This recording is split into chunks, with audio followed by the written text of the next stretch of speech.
ধর্ষকরা সাবধান, হারকিউলিস। ঝালকাঠিতে ফের গলায় চিরকুট সহ লাশ। মাত্র 7 দিনের ব্যবধানে আবারও ঝালকাঠিতে ধর্ষণ মামলার এক আসামির লাশ উদ্ধার করেছে পুলিশ। ফিরোজপুরের ভান্ডারিয়া উপজেলার এক মাদ্রাসা ছাত্রীর ধর্ষণকারী উল্লেখ করে নিহতের গলায় ঝুলানো একটি চিরকুটে লেখা হয়েছে, আমি রাকিব। ধর্ষণের পরিমাণ এমনই হয়, ধর্ষকরা সাবধান। গতকাল দুপুর 12টার দিকে রাজাপুর উপজেলার আঙ্গারিয়া গ্রামের একটি ইট ভাটার পাশে নির্জন মাঠে ওই যুবকের লাশ উদ্ধার করা হয়। রাজাপুর থানার ওসি মইদুদ্দিন জানান, দুপুরে ওই এলাকায় লাশ পড়ে থাকতে দেখে পুলিশে খবর দেয় স্থানীয়রা। রাজাপুর থানা পুলিশ ঘটনাস্থলে গিয়ে লাশ উদ্ধার করেছে। নিহতের গলায় ঝোলানো চিরকুটে লেখা ছিল, আমি ফিরোজপুরের ভান্ডারিয়ার ধর্ষক রাকিব। ধর্ষণের পরিণতি এহাই, ধর্ষকরা সাবধান, হারকিউলিস। পুলিশের ঊর্ধ্বতন কর্মকর্তারা ঘটনাস্থল পরিদর্শন করেছেন। এই ঘটনায় আইনগত ব্যবস্থা নেওয়া হবে বলে জানান ওসি। গত 12 জানুয়ারি ফিরোজপুরের ভান্ডারিয়ায় নানা বাড়ি বেড়াতে যাওয়ার পথে এক মাদ্রাসা ছাত্রীকে পানের বরস নিয়ে গণধর্ষণ করা হয় বলে অভিযোগ ওঠে। এই ঘটনায় মেয়েটির পরিবার দুজনকে আসামি করে গত 17 জানুয়ারি ভান্ডারিয়া থানায় ধর্ষণ মামলা দায়ের করে। ওই মামলার দুজন আসামি সজল জমাদারের গুলিবিদ্ধ লাশ গত 26 জানুয়ারি জেলার কাটালিয়ার একটি ধান ক্ষেত থেকে উদ্ধার করে পুলিশ। গতকালও রাজপুরে উদ্ধার হওয়া নিহত যুবকের লাশ একইভাবে পাওয়া যায়। নিহত যুবকের মাথা সহ শরীরে বিভিন্ন স্থানে ক্ষত চিহ্ন রয়েছে। তবে সে ভান্ডারিয়ার ওই মাদ্রাসার ছাত্রীর ধর্ষণ মামলার 1 নং আসামি রাকিব হাসান কিনা তা এখনো নিশ্চিত হওয়া যায়নি। এবার ভিন্ন প্রসঙ্গ, ব্যর্থ কমিশন দিয়ে গ্রহণযোগ্য নির্বাচন সম্ভব না। নির্বাচন কমিশন পুনর্গঠন জনগণের ভোটাধিকার নিশ্চিত করতে যথাযথ পদক্ষেপ গ্রহণ করে ভোটের উপর আস্থা ফিরিয়ে আনতে এবং পর্যাপ্ত সময় দিয়ে ঢাকা উত্তর সিটি কর্পোরেশন নির্বাচনের তফসিল পুনর্নির্ধারণের দাবি জানিয়েছেন সিপিবির নেতৃবৃন্দ। তারা বলেন, সদ্য সমাপ্ত জাতীয় সংসদ নির্বাচনে জনগণের ভোটাধিকার নিশ্চিত করতে ব্যর্থ নির্বাচন কমিশন দিয়ে অবাধ, নিরপেক্ষ, সুষ্ঠু ও গ্রহণযোগ্য নির্বাচন সম্ভব না। শুক্রবার সিপিবির সভাপতি মুজাহিদুল ইসলাম সেলিম ও সাধারণ সম্পাদক মোহাম্মদ শাহ আলম এক বিবৃতিতে একথা বলেন। বিবৃতিতে নেতারা আরো বলেন, প্রহসনের নির্বাচনের পর জনগণ ভোটের উপর আস্থাও হারিয়ে ফেলেছে। বিবৃতিতে নেতৃবৃন্দ এই অবস্থায় যে কোনো নির্বাচনের পূর্বে নির্বাচন কমিশন পুনর্গঠন ও ভোটের উপর জনগণের আস্থা ফিরিয়ে আনতে পদক্ষেপ গ্রহণের দাবি জানান। তারা বলেন, নিয়মিত ও যথাসময়ে স্থানীয় সরকার প্রতিষ্ঠানসমূহের নির্বাচন জরুরি। তবে জনগণের ভোটাধিকার নিশ্চিত করা ও নির্বাচনে অংশগ্রহণের জন্য পর্যাপ্ত সময় দেওয়া ছাড়া শুধুমাত্র রুটিন কাজের মধ্যে এসব নির্বাচনকে সীমাবদ্ধ রেখে আনুষ্ঠানিকতা সম্পন্ন করা মোটেই স্থানীয় সরকার প্রতিষ্ঠানসমূহকে কার্যকর প্রতিষ্ঠান হিসেবে গড়ে তুলবে না। বিবৃতিতে নেতৃবৃন্দ উল্লেখিত পদক্ষেপ গ্রহণ ছাড়া তড়িঘড়ি করে ঢাকা উত্তর সিটি কর্পোরেশন নির্বাচন তফসিল ঘোষণায় ক্ষোভ প্রকাশ করে এই তফসিল পুনর্নির্ধারণের দাবি জানান। নিজের ভোটাধিকার রক্ষার সংগ্রাম গড়ে তুলতে সচেতন দেশবাসীর প্রতি আহ্বান জানিয়ে নেতৃবৃন্দ বলেন, ভোট ডাকাতি ও ভোটের নানা কারসাজি রুখতে এলাকায় এলাকায় সংগ্রাম কমিটি গঠন করতে হবে। একই সঙ্গে নির্বাচন ব্যবস্থার আমূল সংস্কার এর জন্য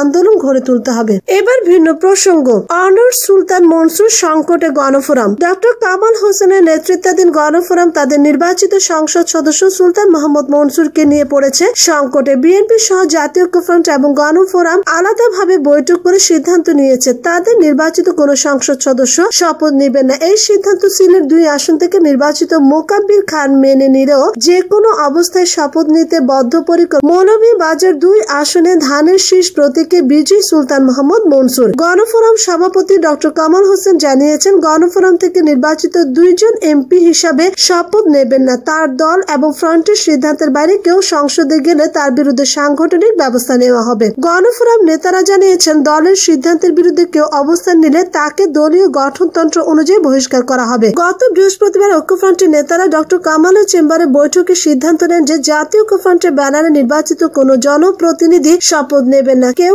এই সিদ্ধান্ত না মানলে বহিষ্কার করা হবে। পরে মোকাব্বির খান জানান, তিনি গণফোরামের অনুরোধে এই মুহূর্তে শপথ নেবেন না। অপরদিকে সুলতান মোহাম্মদ মনসুর বলেন, আমার নির্বাচনী এলাকার ভোটারদের কাছে আমার দায়বদ্ধতা রয়েছে। সেই দায়বদ্ধতা থেকে সংসদে যাওয়ার বিষয়ে সিদ্ধান্ত নিয়েছে। নির্দিষ্ট সময়ের মধ্যে শপথ নেব। তিনি বলেন, জনগণ চান দায়িত্ব পালনে সংসদে যায়, জনগণের পক্ষে কথা বলবো। তারা শত প্রতিকূলতার মধ্যেও আমাকে ভোট দিয়ে নির্বাচিত করেছেন। আমি আওয়ামী লীগের সাবেক সাংগঠনিক সম্পাদক হিসেবে ঐক্যফ্রন্টে এবং ঐক্য প্রক্রিয়ার নেতা হিসেবে স্টিয়ারিং কমিটিতে ছিলাম। যেহেতু নির্বাচনে নিবন্ধিত একটি দলের প্রার্থী হতে হবে, সে কারণে বঙ্গবন্ধুর একজন অনুসারী হিসেবে আমি মনে করেছি গণফোরাম আমার চিন্তার কাছাকাছি। সেজন্য গণফোরামের তালিকায় আমি প্রার্থী প্রার্থী হয়েছিলাম। আমি তো গণফোরামের কোনো প্রেসিডিয়াম মেম্বার না, কোনো পদে নেই। প্রসঙ্গত ব্যাপক অনিয়ম ও ভোট ডাকাতির অভিযোগ এনে 30 ডিসেম্বরের নির্বাচন এবং ফলাফল প্রত্যাখ্যান করে ঐক্যফ্রন্ট সংসদে না যাওয়ার সিদ্ধান্ত ঘোষণা করে। নির্বাচনে বিএনপির মহাসচিব মির্জা ফখরুল ইসলাম আলমগীর সহ